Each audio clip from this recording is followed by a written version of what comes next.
반갑습니다. 코로나가 길어지는 가운데서도 화창한 봄날이 이어지고 며칠 있으면 가정의 달 5월이 다가오네요. 오늘 영상은 친정엄마와 우리 가족 세 식구가 청정지역 제주도에 한 주간 여행 다녀오면서 주님께서 주셨던 은혜를 나누려고 하는데 은혜로운 시간 되시길 기도합니다. 올해 78세가 되신 엄마는 평생 해산물을 파시며 시간적 여유가 없이 분주한 삶을 살고 계신데 요즘 코로나로 장사도 잘 못하시고 답답해하셔서 함께 동행하시기로 하셨습니다.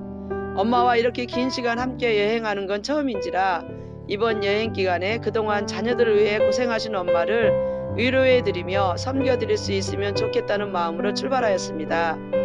다행히 펜션이 내 집처럼 너무 편안하시다 하시고 식사도 잘 하시며 여행 스케줄을 잘 소화해 주셔서 감사했습니다. 우리 가족은 여행을 준비하면서 오랫동안 기도해온 엄마의 영혼 구원을 위해 마음을 모으고 하나님께서 이번 여행 기간에 특별한 은혜 주시기를 기도하며 오게 되었습니다. 엄마는 마음속으로 하나님께서 살아계신 것을 믿으시며 예배도 가족들과 함께 드리시지만 큰 죄 짓지 않고 선하게 살면 다 천국 갈 수 있다는 두리뭉실한 믿음을 가지고 계십니다.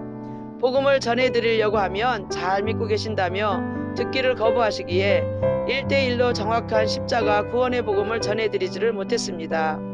그래서 때를 기다리며 늘 기도하고 있었습니다. 여행 중 제주에 있는 교회에서 수요일 저녁 예배를 드리고 펜션에 오니 피곤하신지 모두 잠이 들어 있었습니다. 평상시 친정집에 가서 엄마 방에서 같이 잠자며 복음을 전해드리려 해도 주무시기 전까지 TV를 보시고 낮에는 장사하시느라 바쁘셔서 기회가 없었는데 여기 펜션에도 거실에 TV가 있어서 엄마와 조용하게 대화하기가 어려웠습니다. 그래서 조금 전 교회에서 예배드릴 때 복음 전할 환경적인 상황을 열어달라고 기도드리고 왔습니다. 혼자 잠이 오지 않아서 뉴스를 보려고 TV를 켰는데 정상적인 화면이 나오질 않았습니다. 무슨 일인지 싶어 리모컨을 이것저것 누르다 보니 아예 고장이 나버렸습니다. 아침이 되어 TV를 고치려고 여기저기 다 알아본 결과 기사님이 직접 출장을 와야 한다는 결론이 나왔습니다. 엄마의 영혼 구원을 위해 하나님께서 시간을 주시는 걸로 믿고 여행 나가기 전 정말 오랜만에 엄마와 영적 대화를 할 수 있었습니다. 엄마가 꼭 들으셔야 할 복음을 전해드렸는데 엄마가 이해하시기 쉽도록 예를 들어 설명해드렸습니다. 만약에 누가 좋은 회사에 취직하려고 하면 들어가고 싶다고 들어갈 수 있는 게 아니고 그 회사에서 조건을 제시하는 대로 통과해야만 취직할 수 있습니다.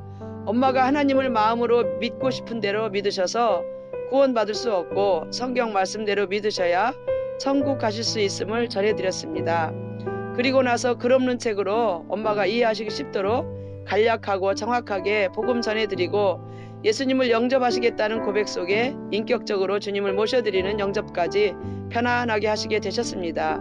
평상시에 보던 엄마 모습은 복음 전해드리려 하면 듣지 않으시고 바로 피하시는데 오늘은 정말 주님께서 큰 은혜를 내려주시고 계신 것이 믿어졌습니다. 남편과 아들도 옆에서 박수를 치며 영접하신 걸 축하해드리고 영접 기도와 축복 기도를 우리 가족 모두 함께 해드렸습니다. 엄마도 고맙다 하시며 집에 가서 성경 말씀을 자주 읽으시겠다고 약속해 주셨습니다. 정말 신기하게도 이날 여행 마치고 저녁에 돌아와 TV를 켜니 기사님이 오지 않았는데도 거짓말처럼 TV가 잘 나왔습니다. 한 주간 여행 기간에 주시는 은혜가 참 많았습니다.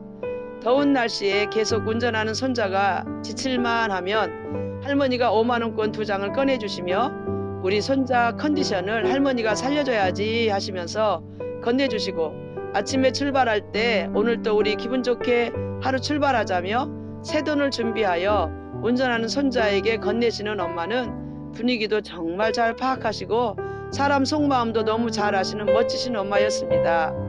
우리 친정 가족 카톡방이 있습니다. 조카들까지 들어와 있는 방에 그날 주시는 은혜와 엄마와 함께 가족이 찍은 사진들을 올리며 즐거움의 시간들을 함께 나누었습니다. 큰딸인 우리 가정을 통해 동생들 가정 속에 주님이 주시는 따뜻하고 훈훈한 은혜가 흘러가게 되었습니다. 늘 바쁘게 장사하며 돈만 계산하던 엄마가 이렇게 여유롭게 꽃 속에서 어린아이처럼 활짝 웃으시며 기뻐하시는 모습은 정말 보기 좋았습니다. 여행을 마치고 돌아오는 길에 은혜를 받은 동생들이 여행에서 돌아오시는 엄마를 기다리고 있었습니다. 공항에 도착하자 막내 남동생이 집에까지 차로 편안하게 모시다 드리며 내년에 꽃이 많이 필 때 막내네 가족이 엄마 모시고 제주도에 다시 한번 더 오겠다고 약속했고, 집에 도착하니 여동생이 시장을 봐서 녹두 빈대떡부터 시작해서 맛있고 푸짐한 밥상을 잔치상처럼 차려놓고 기다리고 있었습니다. 모두가 여행 다녀온 이야기꽃을 피우며 맛있게 식사를 했습니다. 큰아들이 시골에서 올라와 엄마를 편안하게 모셔가는데 엄마는 이번 여행에 큰 위로가 되셨다고 하셨습니다. 자녀들의 섬김을 통해 마음들을 받으시며 내가 평생 아무렇게나 자녀들을 키운 게 아니라는 점과 엄마가 평생 잘못 살아온 인생이 아니시라는 것을 확인하시며 큰 위로를 받으셨다 하셨습니다. 하나님께서 이번 여름 휴가 기간에 엄마의 영혼도 구원해 주시고 친정 가문 안에 하나님의 사랑으로 가족 모두가 화목해지는 은혜를 부어주셨습니다. 그리고 코로나 위기 가운데서도 감사할 일이 많다는 것을 경험하게 해주셨습니다. 부모님이 살아계실 때 효도할 수 있는 기회가 있고, 가장 큰 효도는 부모님에게 복음을 전해드리는 것이 가장 큰 효도가 아닐까 싶습니다. 여러분들도 가정의 달 5월에 부모님께 효도 많이 하시고 가족 모두 화목하시고 감사가 넘치시는 가정들이 되시길 축복합니다. 함께해 주셔서 감사합니다. 사랑하고 축복합니다.